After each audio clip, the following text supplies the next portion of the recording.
언바운드, 조용민 지음, 게임의 룰을 바꾸는 사람들의 성장 법칙. 제11장, 구글에서 배운 협업의 자세. 구글의 리더들이 팔로우십을 추구하는 이유. 구글에서는 팔로우십을 리더가 갖춰야 할 필수 덕목으로 본다. 팀을 이끌어야 할 리더에게 있어 팔로우십이란 구성원 각자의 목소리에 귀를 기울여 그들이 제대로 성장할 수 있도록 도움으로써 진정한 성과를 창출하는 능력이다. 구글에서 채용 인터뷰를 할 때 중요하게 생각하는 것도 바로 이 부분이다. 인터뷰이가 과연 어떤 성향의 리더십을 갖고 있는지 알아보기 위해 여러 질문을 한다. 이때 만일 저는 이런 일을 했고 그래서 저는 이런 성과를 만들어냈습니다 하는 식의 답변이 나오면 좋은 평가를 받기 어렵다. 물론 자기 PR 시대에 더욱이 채용 인터뷰 자리에서 스스로 읽어낸 결과물을 부각하는 건 중요하다. 그러나 그 과정에서 오직 개인의 업적만이 부각된다면, 다시 말해 우리라는 단어가 나오지 않으면 이는 감점 요인이 될 수밖에 없다. 물론 몇몇 예외적인 경우도 있겠지만 일단 성과라는 건 어느 한 개인의 능력으로만 창출되는 예가 많지 않기 때문이다. 있더라도 그 효과는 여럿이 만들어낸 것과 비교해 미약하다.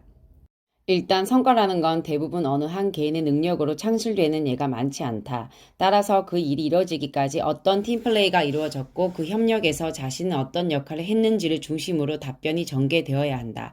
신뢰를 바탕으로 목표를 공유하고 서로의 성장을 도모하여 궁극적으로 조직 성과를 달성하는 것.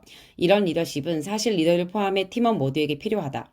그래서 구글에서는 소위 관리자급 리더가 단독으로 의사결정을 하는 경우가 거의 없다.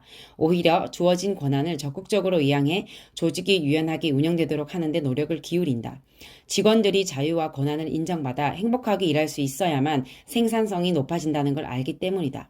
구글에서 2009년에 발족한 산소 프로젝트가 이를 잘 말해준다.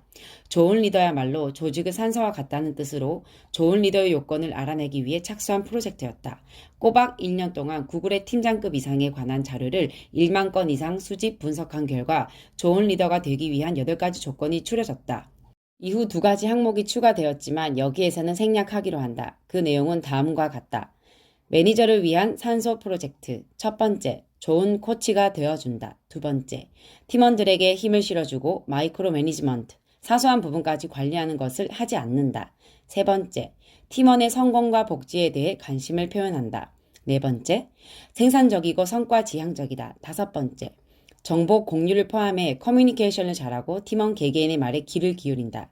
여섯 번째, 팀원들의 커리어 개발을 적극 지원하며 성과를 논의한다. 일곱 번째, 팀이 나아갈 방향에 대해 명확한 비전과 전략을 가진다. 여덟 번째, 팀과 팀원에게 조언을 제공할 수 있는 핵심 기술 능력이 있다. 이 조건들은 중요도에 따라 순위를 매긴 것이다. 조사 결과에 따르면 팀원분들은 기술적인 우수성, 전문성을 가진 리더보다 대면 미팅을 자주 만들어 소통하고 직원들의 삶과 경력 관리를 뒷받침해주는 리더를 선호했다. 쉽게 말해 리딩보다 팔로우에 능한 리더를 더 따른다는 얘기다. 오해할 여지가 있어 설명을 보태자면 사에서 성과 지향적이라는 말은 조직이 원하는 목표, 즉 최종적으로 이뤄내야 할 성과를 분명히 제시한다는 뜻이다. 우리가 왜 이 일을 해야 하는지, 이 일을 통해 조직이 얻고자 하는 바가 무엇인지 정확히 제시해 팀원 스스로 동기를 갖도록 돕는 역할을 하는 것을 말한다. 이렇듯 팀이 추구해야 할 성과를 분명히 한 다음에는 정말로 출근을 하든 말든 신경 쓰지 않는다. 새벽에 나와 일하고 점심쯤 퇴근할 수 있고 저녁에 출근해 밤새워 일할 수도 있다. 핵심은 각자 가장 효율적인 방식을 찾아서 일하는 것이다. 매니저의 역할은 팀원들이 가지고 오는 결과물에 대해서 목표한 대로 되었는지 피드백을 해주는 것뿐이다.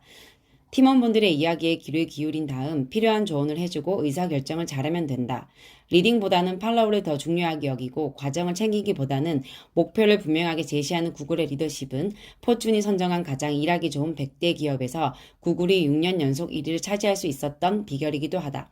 하지만 리더로서 이런 요건을 갖추는 게 말처럼 쉬운 일은 아니다. 내 능력이 더 뛰어나니 내 말에 따라야 한다는 사고방식으로는 진정한 팔로우십을 갖출 수 없고 원하는 성과를 만들어낼 수도 없다.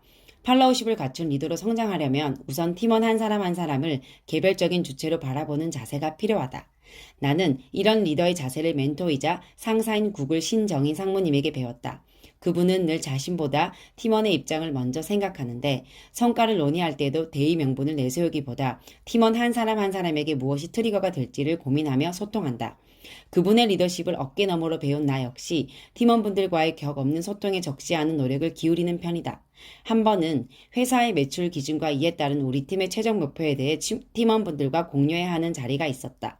자칫 무거워질 수 있는 주제를 두고 나는 퀴즈 방송 프로그램을 진행하듯 상품을 걸고는 팀원분들에게 회사의 지향점을 제대로 알고 있는지 물었다. 근접한 답을 말한 팀원분들에게 정확도에 따라 요가 매트, 폼 롤러 등을 선물했는데 반응이 나쁘지 않았다. 즐겁게 소통하는 중에 자리에 있던 모든 분이 팀의 목표를 각인할 수 있었고 각 개인의 트리거를 움직이는 계기가 되었다. 이런 소소한 노력을 기울이며 내가 깨닫게 된 것은 하나다. 어떤 목표를 향해 함께 노력하는 것, 즉 따로 또 같이 일하는 문화가 협업하는 분위기를 이끌어내고 이것이 종국엔 한계를 뛰어넘는 성과로 드러난다는 점이다. 리더에게만 국한된 얘기인가 하면 절대 그렇지 않다. 내가 신정희 상무님께 배운 것을 팀원분들에게 적용했듯 내가 행하는 팔로우 리더십은 은연중에 팀원분들 각자에게 전해지고 있다. 덕분에 우리 팀원분들은 배려하고 소통하는 문화를 은연중에 익히고 있다. 차세대 리더로서 어떻게 협업을 이끌어낼 수 있는지 학습하게 되는 것이다. 팔로우십이 결국 최고의 리더십과 동의어가 될 수밖에 없는 이유가 여기에 있다.